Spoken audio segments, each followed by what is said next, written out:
Eh, No sé si se me escucha correctamente, si se me ve correctamente. ¿Alguno que abra el audio y me conteste? Sí, sí, perfecto, profesor. Sí, Bueno, buenísimo. perfecto. Bueno, muchas gracias. Bueno, les comento, primero presentarme. Mi nombre es Cristian Rajuán. Yo soy docente graduado de la Cátedra de Criminología, perteneciente a la comisión número 1, ¿sí? Nosotros tenemos la cátedra en principio dividida en dos comisiones, la 1 y la 2.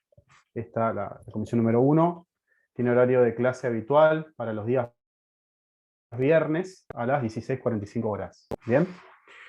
Y la 2, 18:30.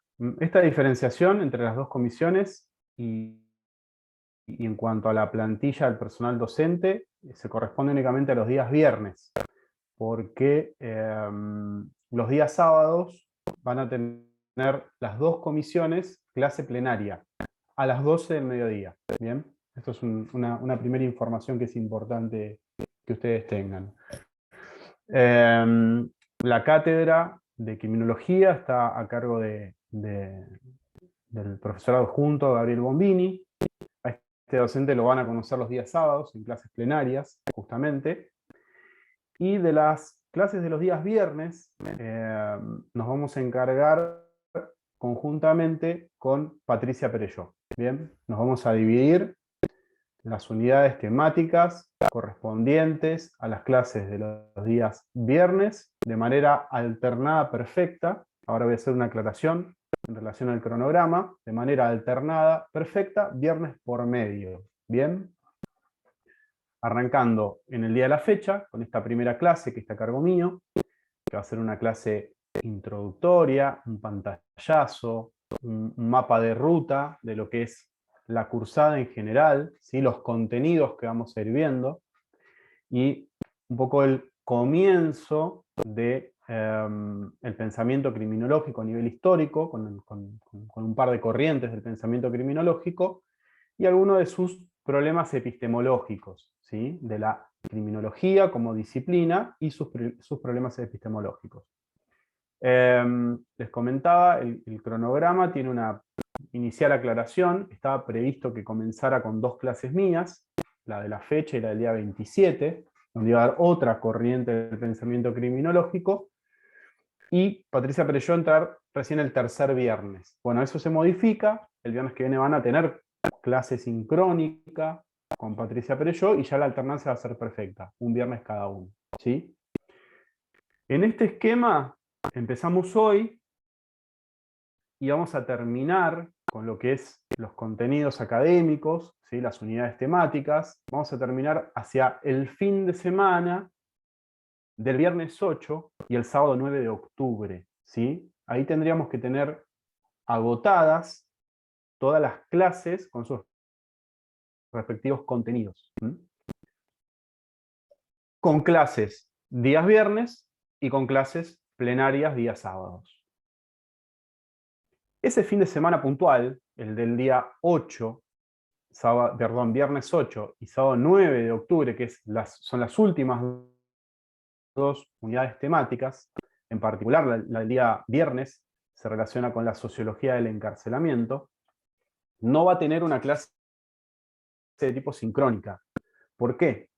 Porque es un fin de semana que está integrado por un feriado. ¿Bien? Entonces, se va a dar la unidad, muy probablemente con algún tipo de clase multimedia, pero no sincrónica. En el transcurso de la semana se va a subir el material. Después vamos a definir qué contenido específico va a tener. Si va a ser un PowerPoint, si va a ser un PowerPoint más material multimedia, si va a ser un video grabado por el docente. Después lo vamos a ir definiendo con el desarrollo de la cursada y con el paso de los días.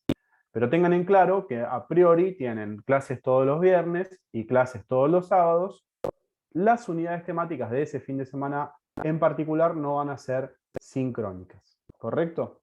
Esto como una suerte de introducción. Conmigo, puntualmente, van a tener 4 encuentros, ¿sí? Donde vamos a ver 4 unidades temáticas diferentes. El primero es hoy 20, el segundo va a ser el día 3 de septiembre, el tercero va a ser el 17 de septiembre, y el último va a ser, si no me equivoco, el día, ya se los confirmo, 1 de octubre. ¿Sí? Esos van a ser los 4 encuentros conmigo. Me vuelvo a presentar para los que se anexaron unos minutos después a la clase sincrónica. Mi nombre es Cristian Rajuán. Les comentaba que soy uno de los docentes que tiene a cargo el dictado de clase los días viernes para la Comisión 1 de Criminología. También les comentaba que va a alternar conmigo, viernes de por medio, Patricia Perelló. ¿Bien? ¿Qué vamos a ver? ¿Qué van a ver conmigo en estos 4 encuentros? En el día de hoy, como les decía, un poco la descripción de la cursada, sus contenidos teóricos, las distintas actividades que vamos a ir desarrollando. Voy a hacer hincapié en algunas que es pertinente que ustedes sepan. Voy a hacer alguna aclaración relacionada con el examen y voy a hacer una aclaración relacionada con la diferenciación de los 2 planes de estudio que están coexistiendo en la actualidad, que es el denominado plan viejo del año 88 y el actual, ¿correcto? Es necesario ya dejar en claro todas las bases de trabajo de la cursada. Las 4 unidades temáticas que van a estar a cargo mío van a ser clase introductoria, positivismo, iluminismo y positivismo en el día de la fecha. Van a ver el 3 de septiembre conmigo otra corriente del pensamiento criminológico, que es la sociología funcionalista. El tercer encuentro ya no lo vamos a dedicar al pensamiento criminológico como descripción historicista, si se quiere, evolutiva del pensamiento criminológico, al estudio de las corrientes del pensamiento criminológico, sino que vamos allá a abocarnos a la segunda parte, si se quiere, de lo que sería la materia, que son el funcionamiento de las instituciones del sistema penal o problemas particulares vinculados a la criminalidad y al control del delito, ¿no? Y en ese tercer encuentro lo que voy a intentar desarrollar es el sistema policial y el poder contravencional. Policía, vamos a ver básicamente. Y después ya hacia final de lo que sería el desarrollo de los temas que tenemos que abordar en la clase del 1 de octubre, vamos a ver otra agencia de funcionamiento del sistema penal, que es el Poder Legislativo. Concretamente lo que vamos a estudiar, o vamos a intentar hacer una aproximación, es la temática de las reformas legales y también medios de comunicación.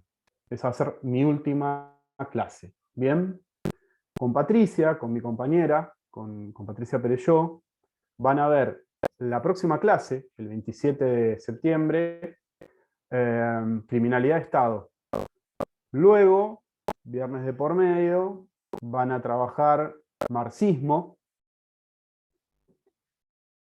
Acá se altera un poco el orden de lo que es las corrientes del pensamiento criminológico y otro tipo de temáticas. Pasa a segundo lugar marxismo, y la tercera clase con ella son políticas de seguridad. ¿Bien? El resto del temario lo van a abordar los días sábados, en las clases plenarias, con Gabriel Bombini,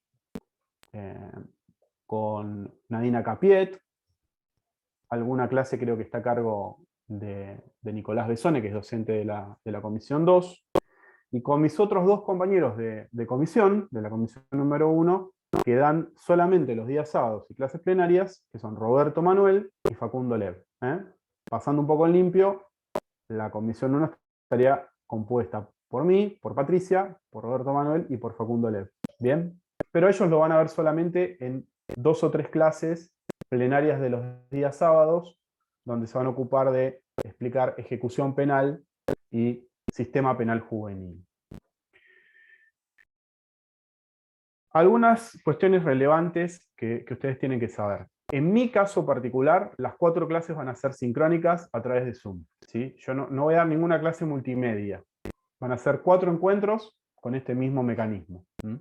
Eso sería la primera nota que quiero que ya quede más o menos pasada en limpio.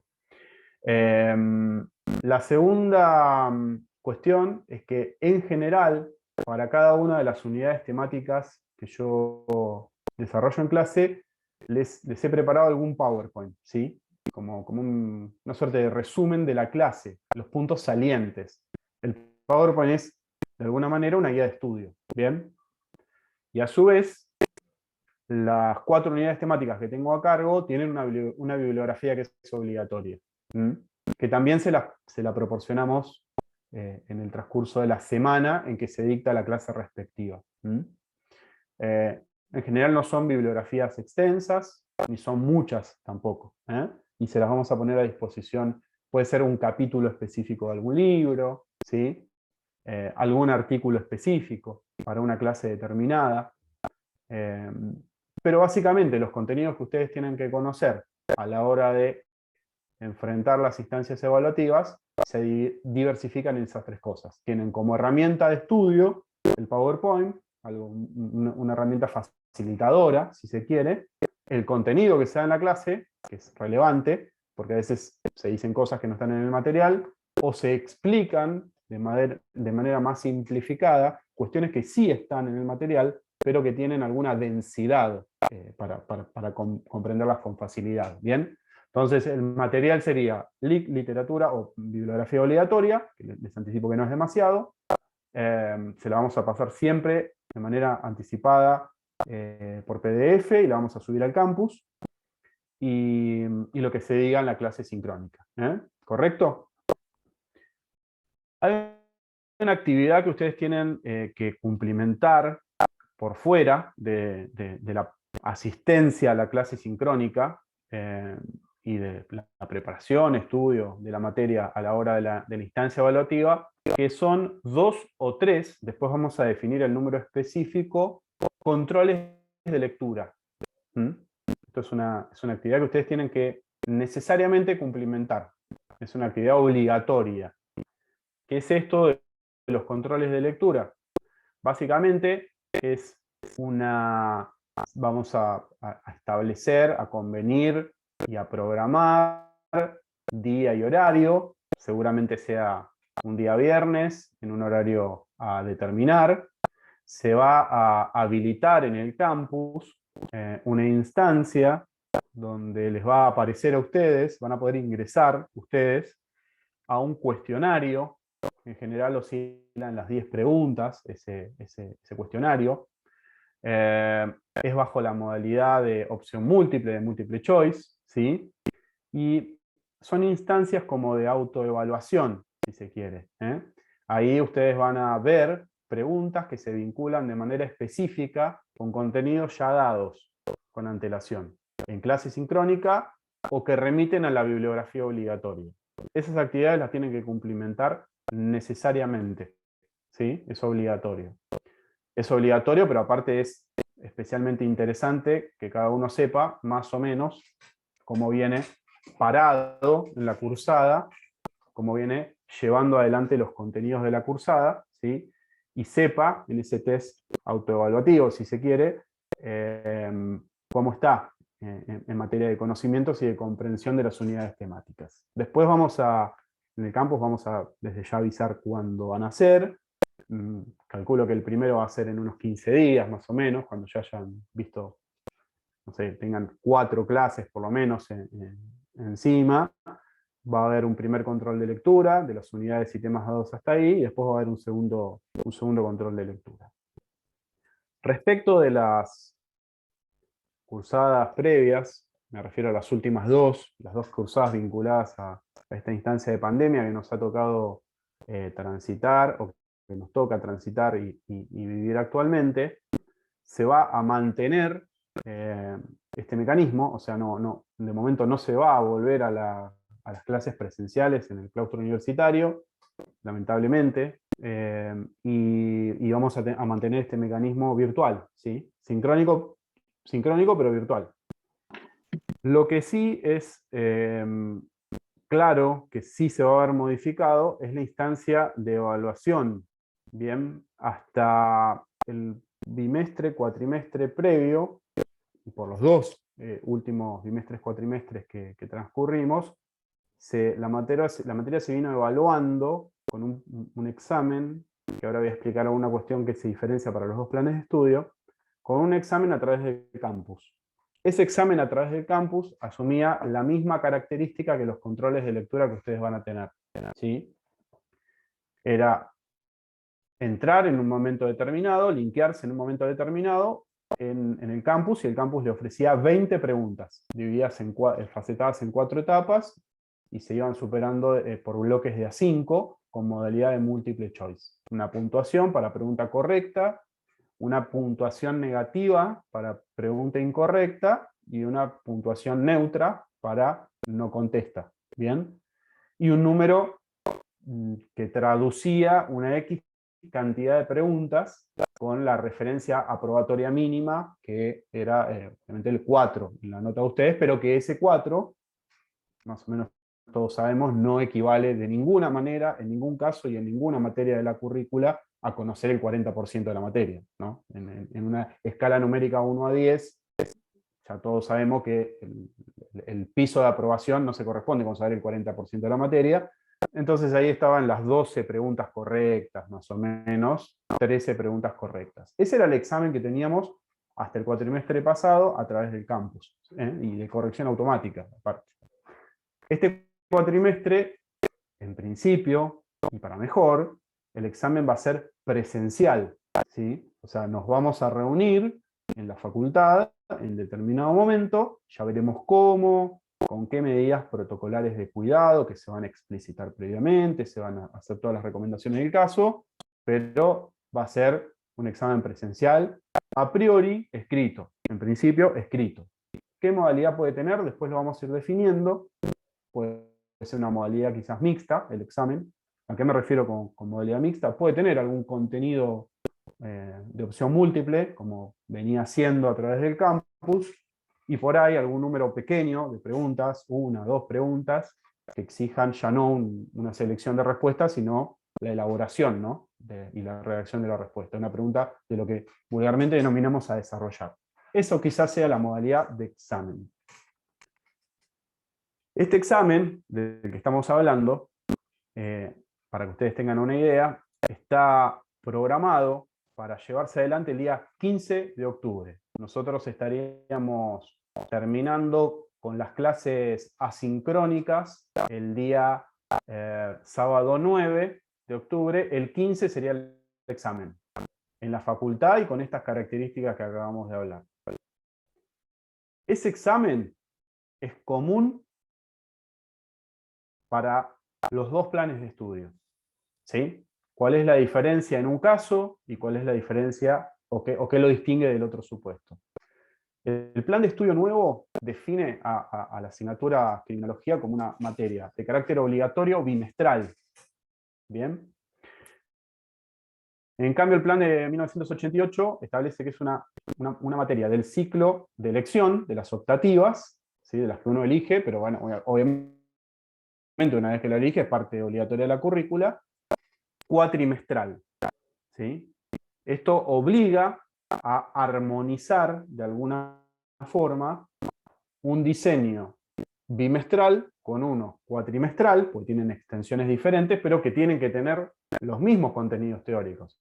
O sea, ustedes tienen que, sean de un plano o del otro, tienen que salir de la materia con los mismos contenidos teóricos. Por eso se diseña de esta manera. Al examen primero, que va a ser el 15 de octubre, van a llegar todos juntos, de alguna forma. Ese examen, para el plan nuevo, va a ser la instancia evaluatoria única, ¿sí?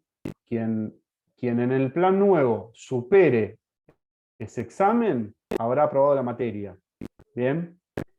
Desde ya, que ese examen tiene una instancia de publicación de notas, que está prevista para el 22 de octubre, y de revisión, en el caso de que haya alguna persona, algún alumno que necesite de alguna aclaración en cuanto al porqué de la aprobación con determinada nota o al porqué de la desaprobación, y se prevé ya para el 29 de octubre el recuperatorio, la instancia recuperatoria. ¿Bien? Los alumnos del plan nuevo que superen esa instancia evaluatoria el 15 o el 29, aprueban la materia. ¿Estamos hasta acá? ¿Está claro? Nada, me sigo con la cabeza, aunque sea como para confírmeme que se entendió todo. Perfecto. Bien ahí, gracias, Roque. ¿Qué pasa con el plan viejo? Cuatrimestral la materia, ¿sí? Bueno, los alumnos del plan viejo van a tener una instancia más, que no va a ser de dictado de clase, sino que va a ser de conformación de un trabajo de investigación. ¿Bien? Ese trabajo de investigación, en general, lo damos en forma bastante pretasada. ¿Qué quiere decir en forma bastante pretasada? No agarra, cada alumno elige el tema que se le ocurra y con cualquier metodología se pone a desarrollar un trabajo de investigación, sino que va a existir un numerus clausus de temas que van a ser indicados desde el propio cuerpo docente, después definiremos la cantidad, que se van a vincular con problemas criminológicos actuales y con las unidades temáticas dadas durante el desarrollo de la cursada, que van a tener una indicación bibliográfica específica, ¿sí? Una sugerencia, incluso hasta la aportación concreta de material bibliográfico, que puede ser desde bibliografía propiamente dicha hasta algún fallo o hasta relevar algún material audiovisual, como puede ser ver una película para tal cosa. ¿Sí? No tiene que ser necesariamente un libro de textos. Pero va a estar indicado desde el cuerpo docente y también van a estar indicadas las pautas básicas metodológicas para llevar adelante ese trabajo. A su vez, el cuerpo docente va a brindar alguna suerte de acompañamiento. Llamémosle, por ponerle un nombre, una tutoría. ¿Qué quiere decir esto?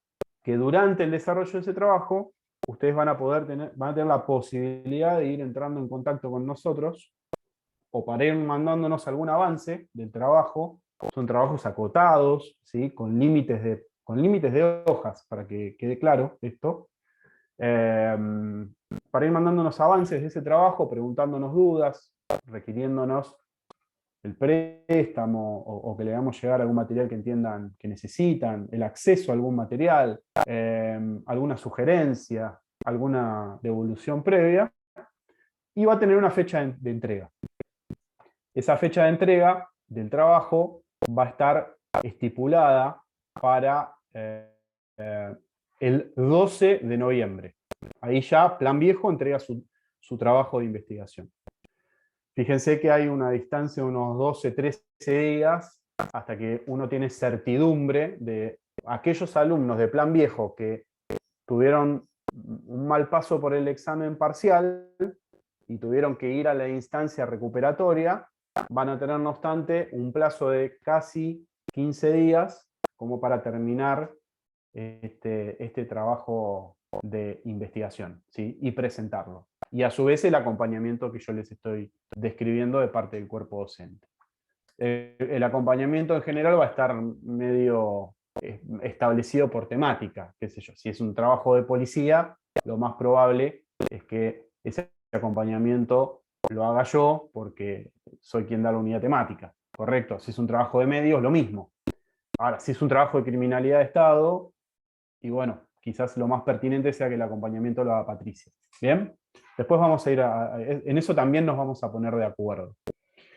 Ese trabajo tiene una evolución a la semana, exactamente, el 19 de noviembre, y esa devolución puede ser un ok, un visto bueno, una evolución positiva en términos de aprobación, aunque no se dé instantáneamente la nota, pero no recomiende que el trabajo tenga que ser reelaborado. ¿Se entiende esto? O sea, esa devolución de parte del cuerpo docente no diga, este trabajo tiene tal problema, tenés que corregirlo de alguna forma. ¿Sí? Esos problemas pueden ser desde formales, metodológicos o cuestiones de fondo del trabajo. Bueno, si en esa evolución ya no hay ninguna objeción, aunque se puedan hacer recomendaciones constructivas para el futuro, para ulteriores trabajos, la materia estará aprobada. Y si no, habrá también una instancia recuperatoria. ¿Está claro cómo funciona más o menos la cursada? ¿Dudas de esto? Nada, esto más que claro, es bastante sencillo, pero está bueno que nos pongamos de acuerdo el primer día y que tengamos un plan de trabajo claro y previsible, sobre todo, ¿sí? Que haya previsibilidad en el desarrollo de la cursada. Los materiales en general no los van a tener que ir a buscar a ningún lado, los van a tener que descargar del campus.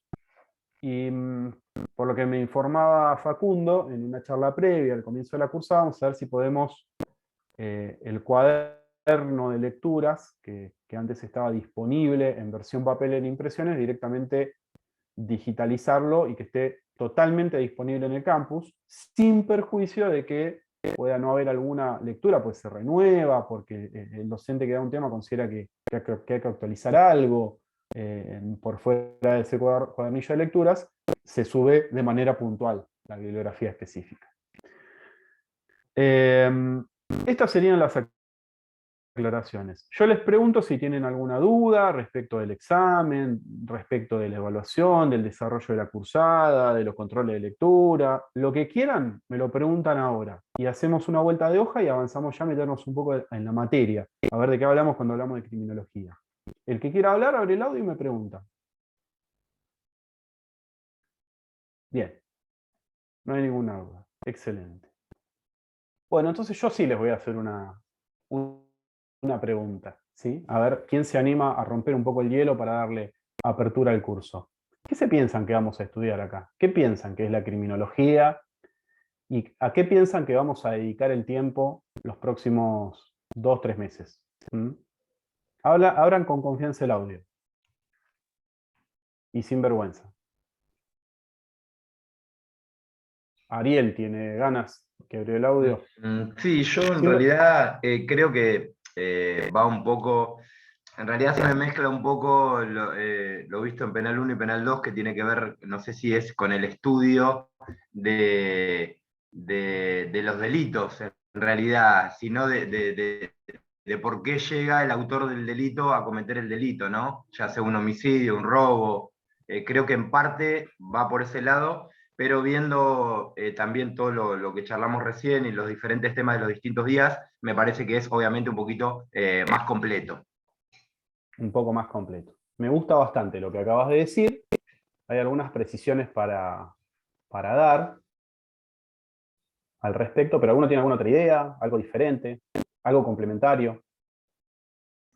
Un poco las políticas de Estado y el perfil que se tiene en miras en cuanto se habla de delincuente, como el perfil que se le da socialmente, el estigma y demás, y las políticas Bien. del Estado. También. Yo voy a empezar con esto que dijo Ariel Greco. Sí, Ariel dijo que en criminología se le mezclaba, un poco dijo específicamente, con derecho penal parte general y con derecho penal parte especial. Esta idea de mezclarse. Recuerdan que yo les dije, hoy vamos a tratar de, como cuestión como puntal de desarrollo de la materia, tratar de entender que la asignatura o la disciplina criminología tiene algunos problemas, yo los mencioné como de índole epistemológicos. ¿Sí? Van a ver que yo les señalo algunas cuestiones ahí en el PowerPoint, son ideas muy, muy concretas, pero concretamente señalo 4. ¿Sí? La primera que les pongo es que la criminología presenta una falta de delimitación del área de estudio, ¿no? La segunda, cierta indefinición en su objeto, ¿no? Y pienso en esto que dijo Ariel. Dijo, a mí un poco se me superpone el derecho parte general, ¿sí? El derecho parte especial con la criminología, o sea, pareciera que tienen un mismo objeto de estudio, ¿sí? Se me dificulta encontrar el límite, y hasta dijo, desde el parecer de él, que hay un denominador común en todo esto, que es el estudio del delito. ¿Sí? El estudio del delito. Y no está tan mal lo que dice Ariel. ¿Por qué no está tan mal? Porque en rigor de verdad, en una aproximación bastante simplista de aquello de lo que se ocupa la criminología, podríamos decir que se ocupa del crimen, que se ocupa del delito, y también que se ocupa de los discursos, de las instancias y de las instituciones de control del delito. ¿Sí? Este segundo agregado pareciera, acá en este segundo agregado pareciera estar la diferencia que hacía Ariel cuando decía, se me confunde con derecho penal parte general, parte especial, sé que el denominador común es el delito, ¿sí? Pero por lo que veo en el programa y lo que usted dijo que iba a ser el contenido de las clases, pareciera que es un poco más que el control del delito, que el delito. Y por ahí no tenga tanto que ver con eso, sino que tenga que ver con el tipo de abordaje, ¿sí? Fíjense que el último problema epistemológico que consigno yo ahí que se consigna ahí en el PowerPoint es las fronteras poco apreciables, poco percibibles con otras disciplinas que presenta la criminología. Y ahí se menciona la política criminal, ¿sí? Esto se vincula con la referencia que hizo la otra alumna que aportó ahí recién, con el derecho penal, con la penología, con la antropología criminal, con la psiquiatría criminal. Fronteras poco claras con estas otras disciplinas. Y quizás la cuestión tenga que ver con el tipo de abordaje que hace cada una de estas disciplinas respecto de este mismo denominador común que podríamos llamar el delito. Podríamos convenir en llamarlo el delito o el crimen. ¿Para qué estudiamos derecho penal? ¿Qué les parece a ustedes? ¿Por qué existe, qué sentido tiene que exista el derecho penal y por qué se estudia derecho penal? ¿Qué les parece a ustedes? ¿Y desde qué plano aborda el problema del delito el derecho penal? Se los pregunto de manera más concreta. ¿Para qué existe la dogmática penal? ¿Qué sentido tiene su existencia? Me parece que desde ese lado yo lo separaría como el derecho penal por un lado, como el estudio de los delitos en sí, en este caso de los delitos que están articulados dentro del Código Penal, y la criminología como una ciencia para estudiar a quienes cometen los delitos y tratar de buscar la manera de evitar que se cometan esos delitos. Claro, o el derecho penal, digamos, es ex post, ¿no? Me parece. Como que tal delito después, o el derecho penal parte especial por lo menos, se dedica a la sanción de los hechos delictivos que han ocurrido con anterioridad. Miren, ¿qué les parece esto? Tendría que ver A ver. con la limitación del poder punitivo del Estado. ¿Tendría que ver, perdón, con Con la poder punitivo, limitación del escuché, poder punitivo del con la Estado. limitación del poder punitivo? Para eso estaría el derecho penal. Sí. Bien, a mí me gusta pensarlo de esta manera, miren. Es una cuestión de prismas, ¿sí? O sea, de abordajes, de puntos de vistas o desde perspectivas de evaluación de un mismo problema. Uno podría decir que el sentido que tiene el derecho penal, ¿sí? No la legislación penal, no la ley penal, ¿sí? Sino el derecho penal es dar una herramienta de interpretación. ¿Para qué existe la dogmática penal? Y bueno, la dogmática penal es una herramienta de homogeneización, de alguna manera, en la interpretación de la letra de la ley penal. Entonces, se construye la teoría analítica del delito y se la descompone en categorías, como ser la acción, la tipicidad compleja, su antijuridicidad, la culpabilidad, una eventual etapa de punibilidad, para dar al intérprete jurídico un conjunto de pautas interpretativas estandarizadas sobre el estudio de algo, que es la ley penal, ¿sí? Que permitan, con otros mecanismos, como puede ser la jurisprudencia, lograr una interpretación medianamente uniforme que brinde esa herramienta a los operadores jurídicos para que yo, que tenga un conflicto de índole penal, no ocurra ante un juzgado y me digan blanco, en el otro celeste, en el otro gris, aunque en la práctica existan distorsiones, hay elementos interpretativos comunes sobre lo que es la acción, sobre lo que es el tipo objetivo, la tipicidad subjetiva, el concepto de dolo, el concepto de arma de fuego, y un montón de cuestiones que están de alguna manera abordadas y consensuadas por la herramienta dogmática penal. ¿Estamos de acuerdo? Para esto sería el fin de la existencia del derecho penal. Ahora, ¿desde qué punto de vista hace el abordaje? ¿Qué es lo que tiene a la vista el derecho penal? Y básicamente la ley penal, ¿sí? ¿Y la ley penal qué es? Es una prescripción normativa. Es una prescripción normativa.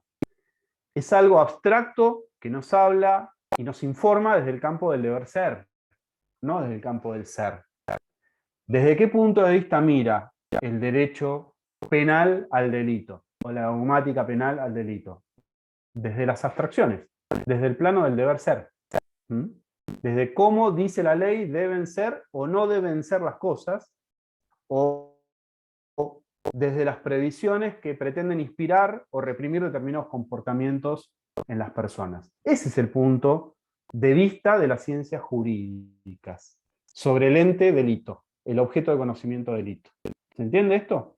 Es una mirada abstracta, propia de las ciencias jurídicas, y desde el plano del deber ser. La criminología no mira a la cuestión criminal desde esa perspectiva, sino que pretende conocer su realidad ontológica.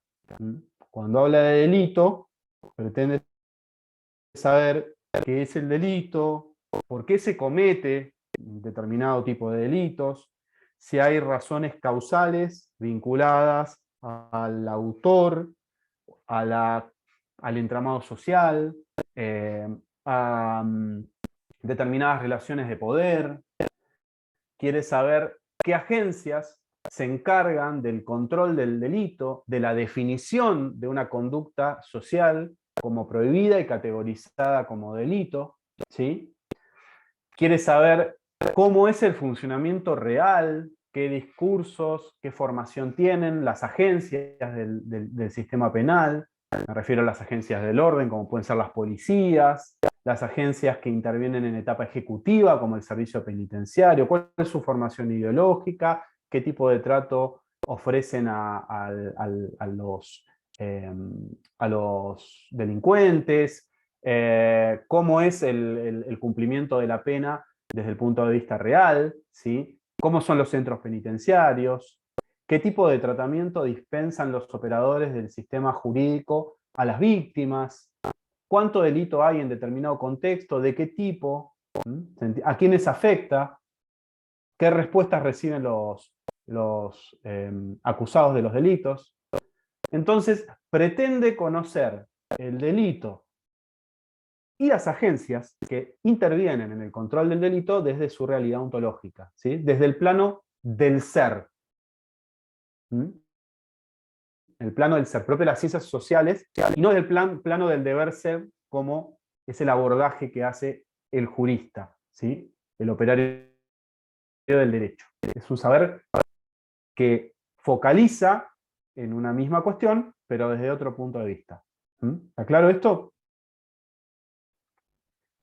¿Qué pasaría si un operador jurídico, o sea, todos van a ser abogados el día de mañana, muchos, pocos o algunos se van a dedicar todo el tiempo, alguna parte de su carrera, eventualmente o esporádicamente a trabajar en el contexto de una causa penal, y por lo tanto van a ser un operador del sistema penal en ese momento, en el rol que les toque, ¿sí? Defensor del acusado, defensor de la víctima, del damnificado del delito, acusador privado, acusador público, tercero imparcial, juez, ¿correcto? Les va, en esa incumbencia, les va a tocar trabajar sobre el delito, pero no les va a tocar trabajar solamente desde la perspectiva normativa, desde la dogmática penal, ¿sí? Y desde la mirada procesalista. También va a ser necesario que ustedes conozcan el ser, la realidad ontológica de lo que están hablando. Porque si ustedes solamente se quedan con el plano normativo, a la pregunta de cómo es la cárcel, la respuesta ¿cuál va a ser? ¿Cómo es la cárcel en el plano normativo? O sea, para seguridad, no castigo de los reos. Va a ser Desde la sana, va a Constitución. ser Sana y limpia, limpia. va a ser sana, va a ser limpia para seguridad y Claro. no para castigo de los reos. Debería ¿Entiende ser esto? todo lo que no es. Bueno, pero para poder llegar a esa conclusión que es gruesa, porque esto que estoy diciendo es grueso, no es sutil, no tiene que ver con el funcionamiento subterráneo de determinadas instituciones o agencias del sistema penal. Esto es grueso, es algo harto conocido por todo el mundo. Pero el ejemplo así de grueso colabora a poder escindir con claridad por qué el operador jurídico del área penal de ninguna manera puede conformarse con el saber normativo. Porque la verdad que si se conforma con el saber normativo y el plano del deber ser, no sabe ni el 10% del asunto. Es la parte más chiquita a conocer. Entonces, la criminología, como un saber interdisciplinar, le brinda, o le va a brindar a ustedes, futuros abogados, inestimables herramientas, también para el litigio penal. También para el litigio penal. Imagínense como abogados teniendo que interponer una acción constitucional, como puede ser un habeas corpus, por determinada situación de agravamiento de las condiciones de la detención, y necesariamente ustedes tienen que conocer de lo que están hablando. Tienen que conocer cómo funciona y cuál es el status quo actual de determinada instancia penitenciaria en la cual está un asistido de ustedes. ¿Se entiende esto?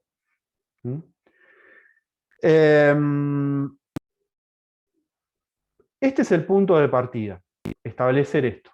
¿Sí? Establecer esto. Esta diferenciación es clave.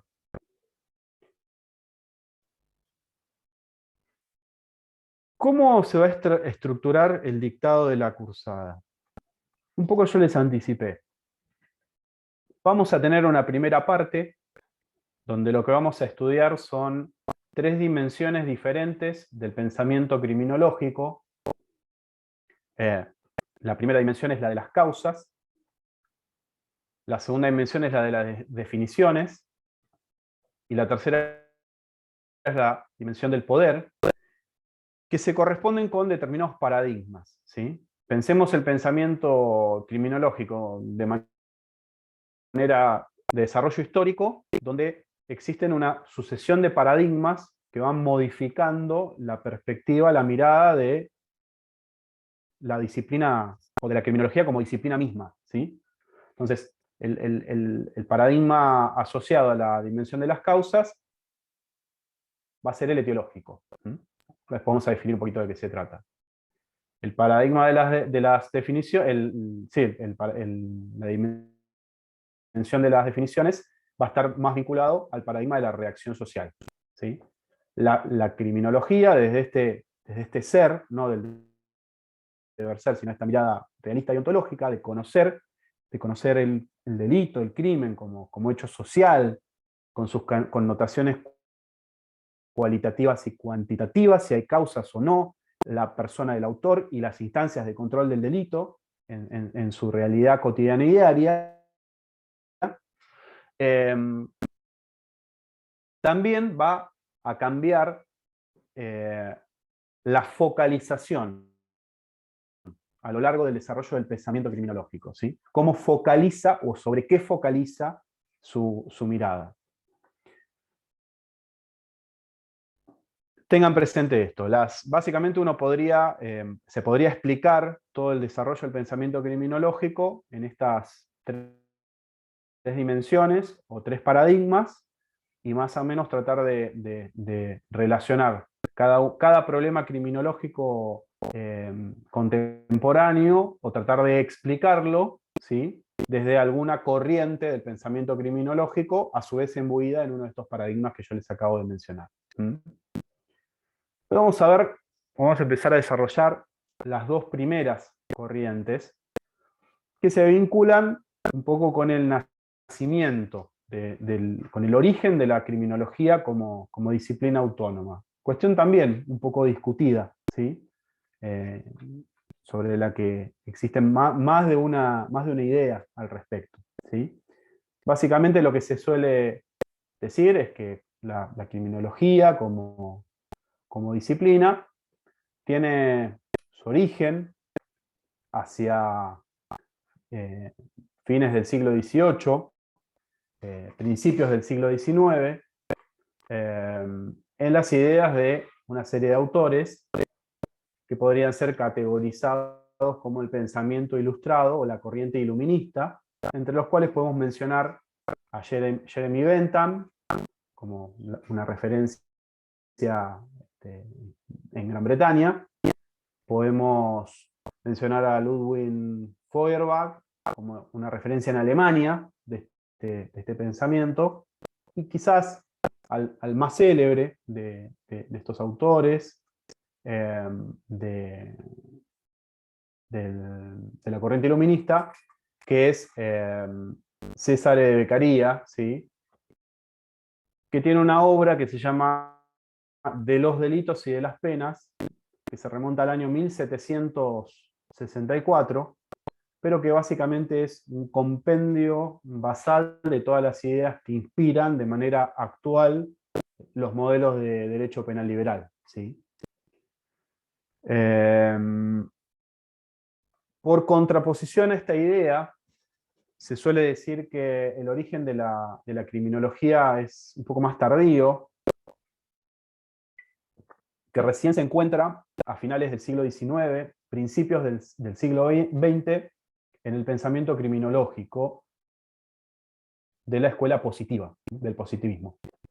Ahí también están las referencias en Francia de la escuela sociológica de Gabriel Tarde, en Alemania de la escuela sociológica de Frank von Liszt, y los más conocidos, los cultores, si se quiere, de la escuela positiva en Italia, que son César Lombroso, Enrico Ferri y Rafael Garófalo, ¿bien? Médicos, sociólogo y psicólogo respectivamente. Bueno, acá se centra un poco la discusión del origen de la criminología, ¿no? Si esto empieza allá con el iluminismo o si empieza un tiempo después con la escuela positiva, en particular la escuela positiva italiana. Vamos a ver básicamente cuáles son los postulados básicos de cada una de estas dos corrientes. La corriente iluminista se corresponde un poco con el afianzamiento de las burguesías como clase política en ascenso, ¿sí? Se corresponde con esto. Es una corriente que tiene una mirada crítica del Estado y de las instituciones y de las actividades del Estado, y que encuentra llamémosle su fundamento filosófico en la ficción del contrato social, ¿sí? En la idea del contrato social de Rousseau. ¿Bien? Lo tienen presente de derecho político, estas ideas, ¿no? La idea del contrato social.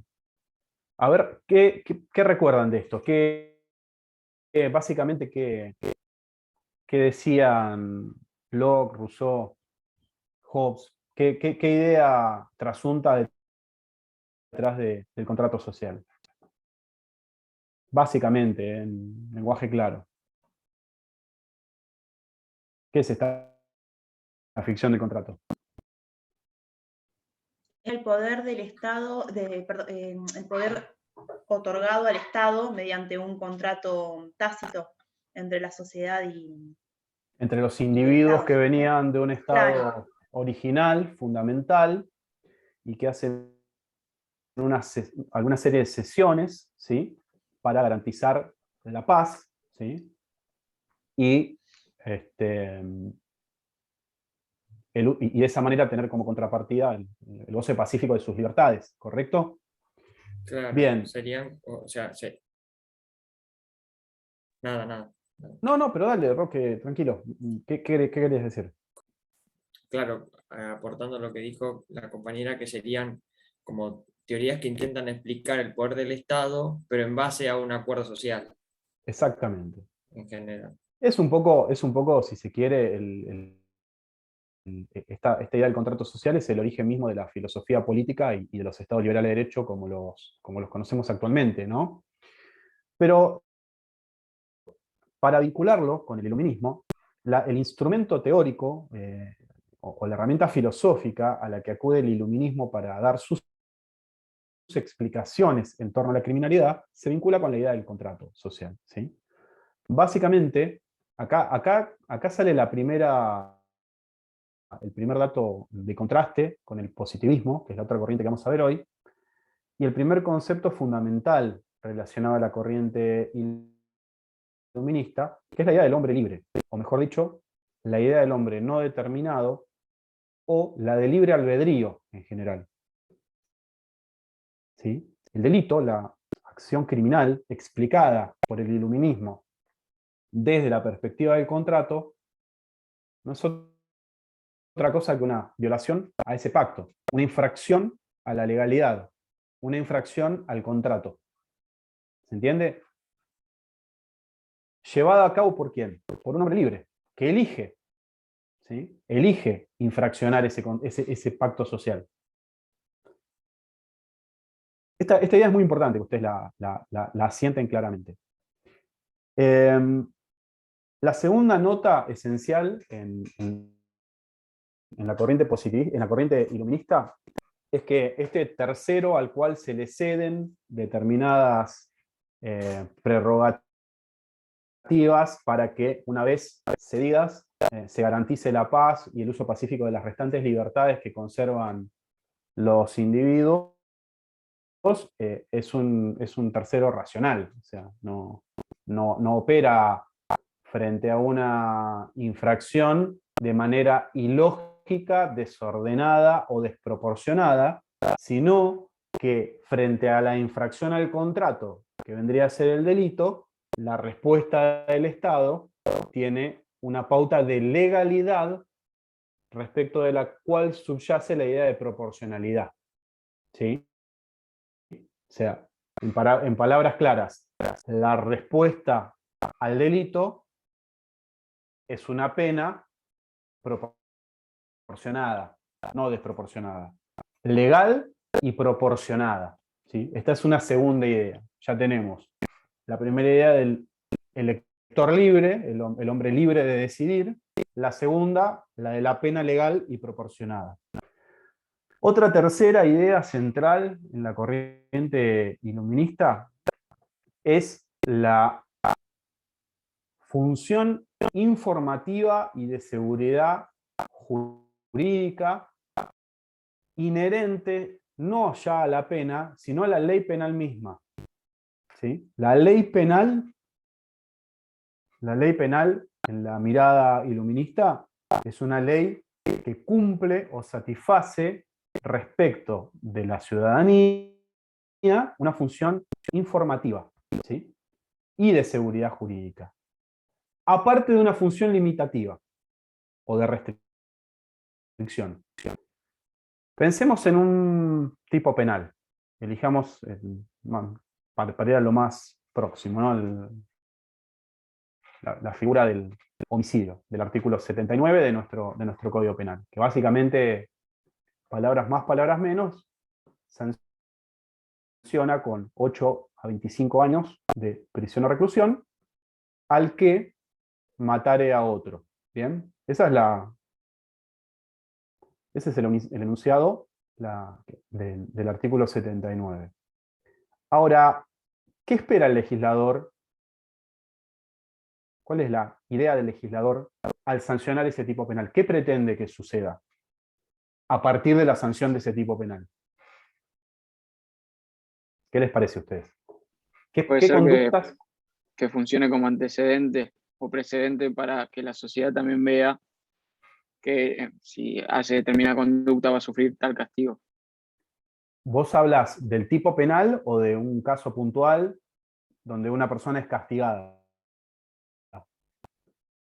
Claro, me refiero al tipo penal como decir, bueno, esto está en el código, las conductas que encuadren este tipo penal van a ser sancionadas de esta manera. Entonces hay como una doble vara. Primero, dejan claro cuál va a ser la sanción a tal conducta y también sirve como para que la sociedad vea que en caso de que realice tal conducta va a ser penada. Eso sería prevención general positiva o negativa. En Yo realidad, en realidad, claro, en realidad sería negativa. Pero está perfecto lo que están Negativa. diciendo. Está perfecto lo que están diciendo.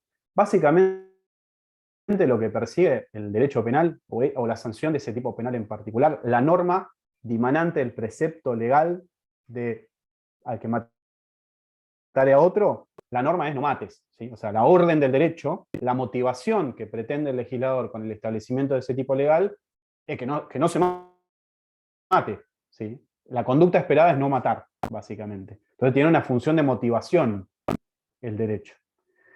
Esa función de motivación solo se puede alcanzar con la previa satisfacción de ese rol informativo de la ley penal. Porque yo me puedo motivar en la medida que sé, que conozco y que entiendo.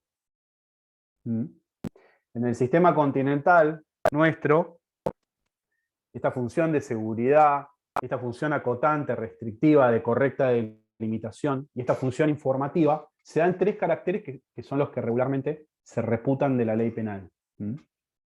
Que son, ¿cuáles? A ver si los tienen presentes. Estamos hablando del sistema continental, ¿eh? No del common law. ¿Cómo es la ley penal nuestra? Para satisfacer esa función informativa y que el derecho tenga esa posibilidad de motivación. Números clausos. Es previa, Escrita, primero, principio es al hecho. previa, Exacto. Es previa, previa al hecho. es estricta, porque yo puedo conocer lo que está bien delimitado, ¿sí? Y es escrita. Esas son las características que satisfacen, es el principio de legalidad mismo, ¿bien? Y son las características que satisfacen la seguridad jurídica y el rol informativo de la ley penal. Porque justamente, mirada la cuestión, desde los fundamentos de legitimación del castigo estatal, o los fundamentos de legitimación de la pena, si se quiere, como mencionaba Simón y Roque, que ya se fueron directamente a encuadrar la situación en una categoría, incluso. Yo les decía, desde el plano del deber ser, no, desde el plano del ser vamos a tratar de conocer el delito, su realidad cualitativa, su realidad cuantitativa, por qué, dónde, cuándo, quién afecta, qué tipo de respuesta del Estado, los discursos que legitiman o no ese tipo de respuestas. Bueno, una de las cuestiones justamente es esta, es la de los discursos que legitiman o que intentan legitimar la respuesta punitiva estatal. Mirada la cuestión desde el punto de vista del iluminismo, ¿sí? Libre albedrío mediante, pena legal mediante, pena proporcional mediante, ley estricta, escrita, previa, función informativa, seguridad jurídica y fin perseguido de motivación, justamente la idea o la idea político-criminal que subyace a esta corriente iluminista es una de orden preventivo, general, negativo. ¿Sí? Ustedes recuerdan, cuando vieron en Derecho Penal parte general, si es que lo vieron, las teorías de justificación del castigo estatal, recuerdan esa diferenciación entre teorías absolutas, ¿sí? El ideal kantiano, de la retribución, como imperativo ético, como imperativo jurídico, y las teorías relativas. O sea, en las primeras la pena era un fin en sí mismo, ¿sí? Era un imperativo ético, y se daba el ejemplo de la isla, ¿no? De personas que estaban que igual debía ser castigada, retribuida por el hecho infraccionario. Y del otro lado estaban las teorías relativas, ¿sí? Que ya la pena no era un fin en sí mismo, sino que perseguía una idea utilitarista, ¿sí? La pena como instrumento estatal y su imposición perseguía la consecución de un fin diverso al hecho propio de imposición. Ese fin diverso podía ser bastante variado, ¿sí? Se habla de prevención general con dos vertientes, positiva y negativa, y se hablaba de prevención especial con dos vertientes, positiva y negativa. Bueno, estas ideas del iluminismo, en términos de respuesta político-criminal, se enrolarían en una mirada, desde el punto de vista de la penalidad o de la respuesta punitiva, en una mirada preventivo general negativa. O sea, persigue la disuasión, el derecho penal, en el resto de los coasociados no infractores, a través de del intento de motivación legal, desde la norma, o a través del castigo al infractor particular. Castigo proporcional, racional. ¿Bien? Es un poco la idea a grandes rasgos de la corriente iluminista. Del otro lado tenemos esta segunda corriente que yo mencionaba al comienzo de la clase, que es la corriente del pensamiento criminológico positivista, ¿sí? ¿Qué les parece que decía el positivismo a ustedes? ¿Qué diferencias podía tener con esta mirada? ¿Alguno tiene alguna idea?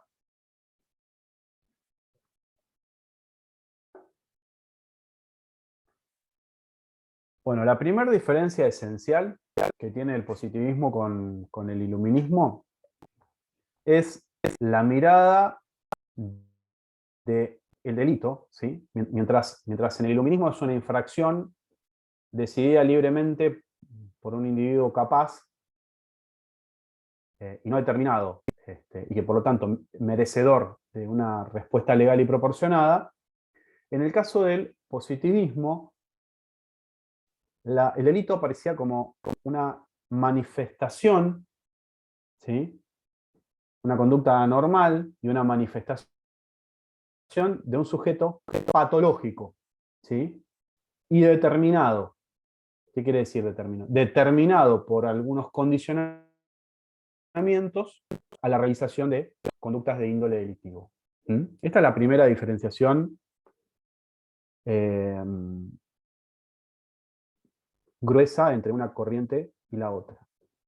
Esos condicionamientos podían ser diferentes, ¿sí? Pueden ser variados. ¿Nadie escuchó hablar de César Lombroso y de sus libros El hombre delincuente o La mujer delincuente? ¿Y qué decía César Lombroso en relación a esto? ¿Qué tipo de explicación? Sí, Sí.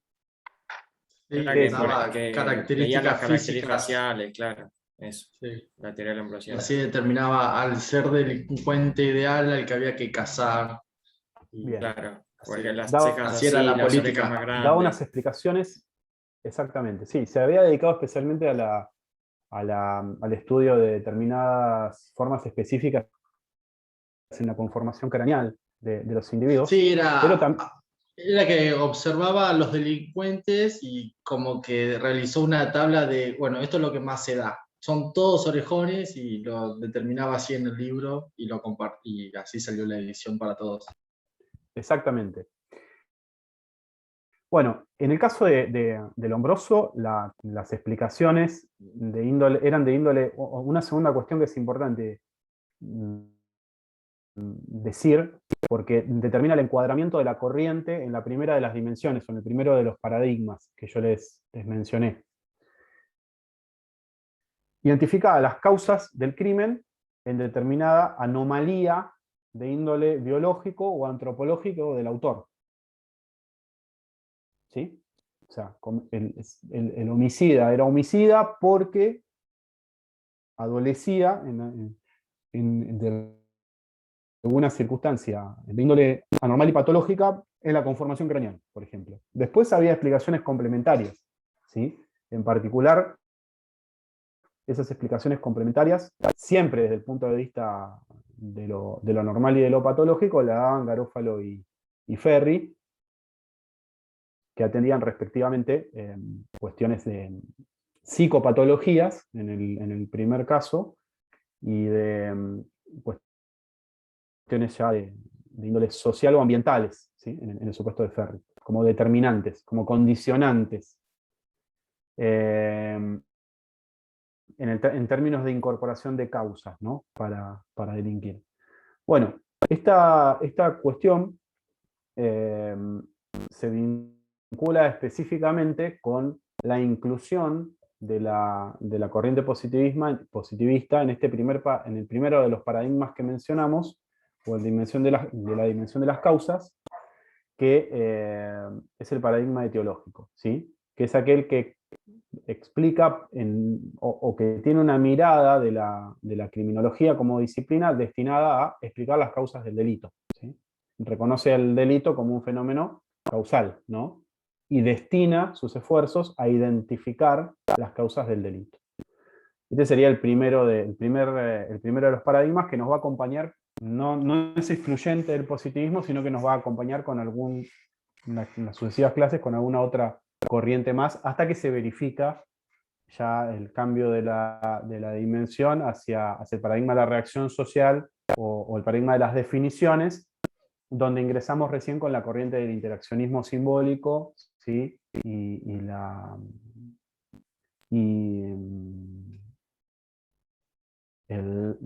labeling approach, ¿sí? Recién en esa instancia se verifica el cambio de paradigma, o sea, cambia el foco de interés y la mirada de la criminología hacia otro lugar, que tiene que ver con quién define qué es delito, cómo reaccionan las agencias del sistema penal, intentar describir los procesos de criminalización, qué influencia tienen en la generación de estigmas, ¿sí? en la realización de nuevas conductas desviadas y demás.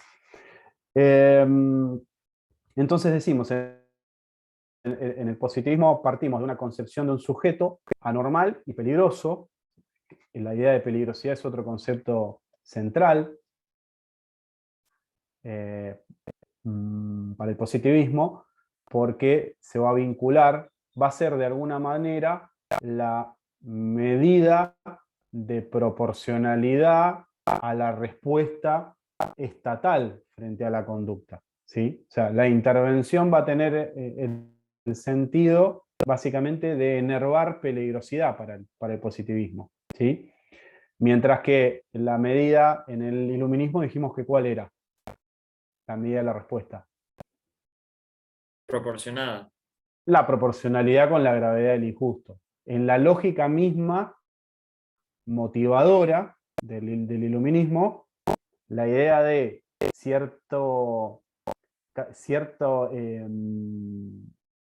categorización creciente o decreciente de infracciones más graves que otras, intenta que una respuesta inusitada y desproporcionada no termine inspirando a las personas a cometer la infracción más grave, justamente. ¿Se entiende esto? Si la respuesta punitiva siempre es la misma y en todos los casos es grave, bueno, si no hay diferenciación voy a hacer la infracción más grave. Esta idea de este anclaje de proporcionalidad se relaciona también con esa lógica, siempre con esta lógica de motivación.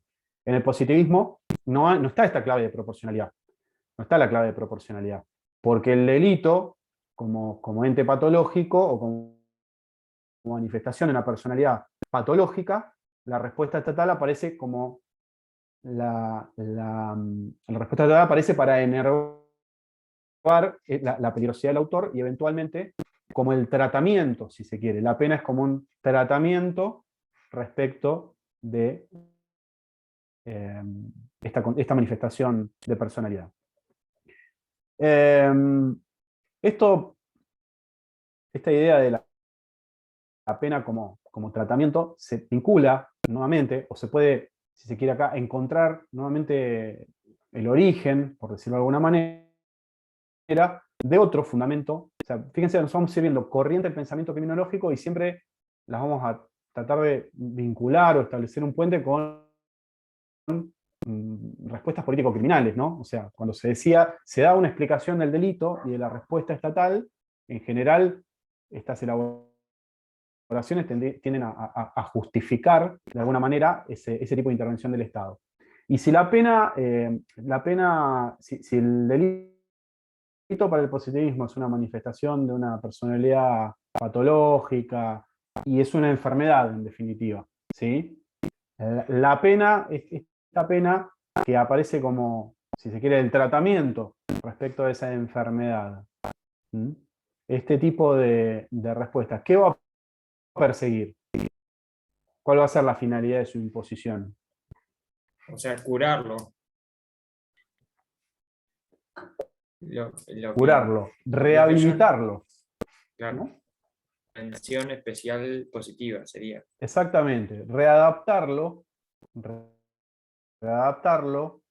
resocializarlo, es un poco el origen de las denominadas teorías readaptarlo, resocializarlo al individuo infractor, determinado por condiciones patológicas, bioantropológicas, sociales o ambientales, o de índole psicológicas, determinado a delinquir, readaptarlo para la vida en el medio social libre. Con algunas aclaraciones, porque, por ejemplo, yo les mencioné la escuela sociológica alemana y a un autor que se llama Frank von Liszt, que estableció algo que se llamó el programa de Marburgo, ¿sí? El plan de Marburgo. Y ahí estableció una categorización de sujetos infractores, von Liszt, ¿sí? O sea, decía, están los delincuentes o infractores incidentales, eventuales, están los infractores susceptibles de corrección y están los infractores incorregibles. O sea, personas que por más que exista esa intervención estatal a título de pena, no se va a verificar esa readaptación social para la vuelta al medio libre. No se va a verificar. Entonces, en este programa de Marburgo diversificaba el tipo de respuestas von Liszt. Es un poco también la lógica del positivismo. Si bien se suele ubicar el origen de las denominadas teorías que son justamente la de la prevención especial positiva, se impone la pena para la readaptación social del condenado, también son fuente de inspiración para otro tipo de respuestas en relación a individuos incorregibles, que pueden ir desde encierro ad eternum en una prisión o institución manicomial, hasta ser fundamento de, no sé, de la eliminación física, pensemos, ¿no? En términos de inocuizar, tornar inocuo para el medio social a ese individuo patológicamente determinado y conceptualizado como peligroso irreversible, digamos. ¿Me siguen hasta acá? ¿Se entiende bien esto? Entonces, ahí podría ofrecer una respuesta político-criminal, preventivo, especial, negativo, de neutralización del individuo infractor. Entonces, no solamente en el positivismo la propuesta político-criminal podía estar orientada hacia la prevención especial positiva, sino que podía entenderse diversificada también hacia la prevención especial negativa. Estos serían los trazos gruesos, ¿sí?, de estas dos corrientes. Para estos dos temas, yo les estoy dejando, ya está, creo, subido en PDF, un texto de Miralles, Bergali. Es un libro de criminología entero que no lo van a usar por única vez, lo van a volver a usar nuevamente cuando hagamos sociología funcionalista. Pero para de este texto, solo la primera parte, que es bastante breve, es el texto obligatorio para la clase de iluminismo y positivismo.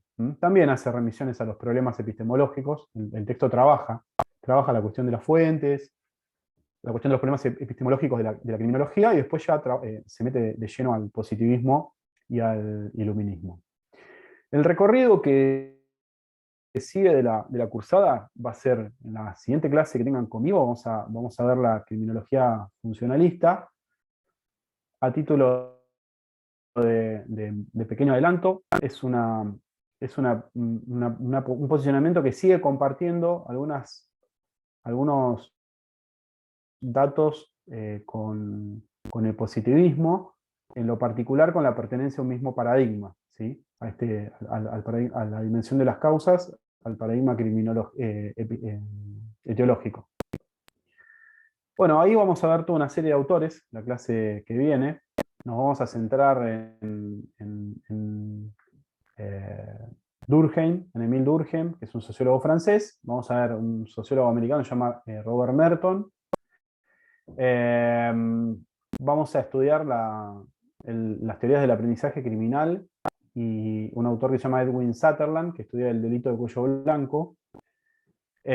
Vamos a estudiar la subcultura juvenil o las bandas juveniles a través de Albert Cohen y alguna referencia a la subcultura carcelaria de la mano de Klemmer. Bien, este va a ser un poquito el contenido de la clase que viene. Pero ya mañana mismo, ustedes, si yo no me equivoco, se están metiendo mañana sábado en un cambio de paradigma. O sea, fíjense, el estudio mejor, más lineal de la materia debería ser iluminismo, positivismo, sociología funcionalista, para después empezar con la clase de mañana, que es interaccionismo simbólico. ¿Sí? Eso ya pertenece al paradigma de la reacción social. Mañana ya van a ver en la clase plenaria interaccionismo simbólico, y después van a retomar las corrientes del pensamiento criminológico, no el viernes que viene, sino dentro de 2 viernes, con Patricia Perelló, marxismo. Ahí agotaríamos, con esto, agotaríamos todo lo que son las corrientes del pensamiento criminológico, que son las herramientas básicas a partir de las cuales uno se introduce a la criminología. Estas corrientes son las herramientas básicas. Después vamos al estudio de problemas concretos que tienen que ver con las instancias de intervención del control del delito, justicia, policía, servicio penitenciario, cárcel,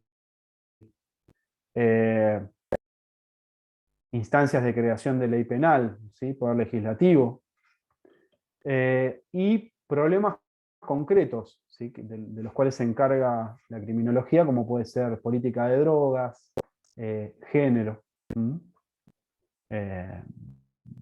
seguridad urbana, que son problemas específicos a desarrollar en unidades temáticas específicas.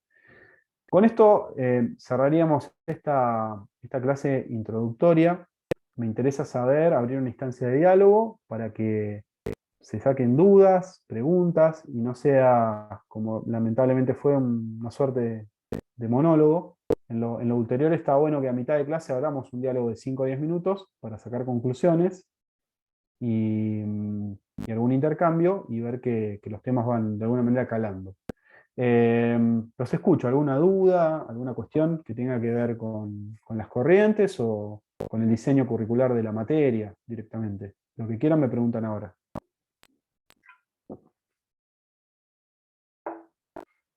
A mí me quedó lo de digamos, el nivel o el grado de pena en el positivismo, o en la corriente positivista, porque decíamos que era proporcional en el iluminismo y digamos, en el positivismo, ¿qué es? Si se quiere proporcional al nivel Básicamente lo contrario. No tiene relación de proporcionalidad porque parte de la conceptualización del individuo como peligroso, y la medida de la respuesta estatal es como, si vos lo haces una comparación con una patología, la patología, el tratamiento se extingue cuando se extingue la patología. Bueno, la mirada es bastante parecida. De hecho, el positivismo, una cuestión importante, acudía a todas las herramientas de estudio de las ciencias naturales, las cuales consideraba leyes inmutables. Una de ellas la causalidad, la ley de causalidad, justamente. Entonces, la medida de la proporcionalidad que estaba presente en la corriente iluminista no está presente justamente en el positivismo en la medida que persista la peligrosidad. Entonces eso puede llegar a respuestas temporalmente indeterminadas. La pena o la respuesta estatal, el abordaje, si es quizás una internación manicomial, por ejemplo, a priori indeterminada, no había penas determinadas, proporcionales y legales. Eran intervenciones justamente indeterminadas que partían de la idea de un sujeto determinado causalmente determinado de delinquir, respecto del cual se ofrecía como respuesta, ¿sí?, un tratamiento con esta nota de indeterminación, hasta tanto se narraba la peligrosidad. Si el tratamiento era fructífero, habría operado la idea de la readaptación social. Si no era fructífero, la pena tenía esta función de neutralización respecto de eventuales futuros daños sociales del mismo individuo. ¿Está bien? Así que esa clave conceptual es ajena al positivismo, la idea de proporcionalidad. ¿Bien? Perfecto, sí, sí. Consulta, entonces, ¿Alguna otra cosa? en base a... Sí, yo justo. Sí. Entonces, en base a esto que decías de que no existe la proporcionalidad en el positivismo, entonces que cabe la misma pena para quien tenta el delito que para quien lo consume, ¿sería? Es ¿Por que la peligrosidad del acto sería? Es que el delito, claro, el delito en sí, hasta te diría que es poco relevante en ese análisis. O sea, Claro, es la intención de generar el daño a la otra persona o a la cosa, es lo que determina esa peligrosidad. Pensá la conducta antinormativa, llamémosle, como una manifestación de una personalidad patológica respecto de la cual tiene que intervenir la instancia estatal. ¿Se entiende? Es poco relevante el delito. La gravedad del hecho, el contenido injusto y las pautas de Claro, no importa proporcionalidad. si se consumió o el grado de consumación, es el hecho de que la conducta se cometió. La conducta prevista se cometió. Porque no hay pauta de proporcionalidad alguna. O sea, la intervención estatal lo único que persigue es neutralizar peligrosidad en esta mirada. Vale, gracias. Hasta la readaptación social o manteniendo al individuo neutralizado. Esto es un poco la idea del positivismo. ¿Sí? No, por favor. ¿Alguna cosa más? ¿No tienen ninguna duda, chicos? Bueno, veo algunas cuestiones. No veo el power. Si no está subido, me comprometo a subirlo en lo inmediato, ¿correcto? De la misma manera que creo que sí está subido ya el texto. Si no, también en lo inmediato va a estar disponible en el campus. Y en el campus también van a tener disponible, les comparto pantalla, por si alguno no lo vio. Un segundito.